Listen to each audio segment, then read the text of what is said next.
One night I opened the door for three men that came to see one of my sisters. I opened the door, they were in a small hallway with bright lights overhead. The taller man introduced the other two men. Leopoldo, he said that was his name.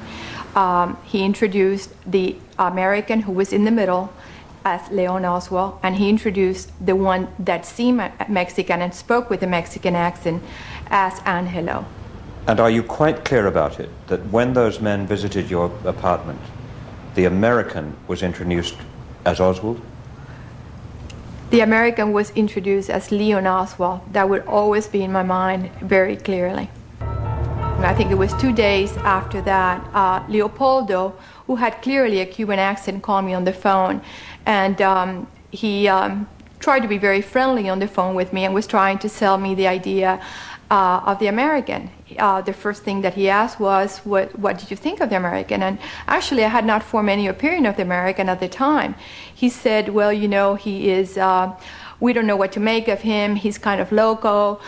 He's been telling us that the Cubans should have murdered or should have assassinated President Kennedy right after the Bay of Pigs, and they didn't have any guts to do it. They should do it. And it was a very easy thing to do at the time.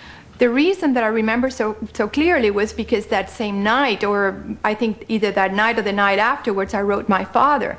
And I also told a friend of mine who was my father confessor about the visit.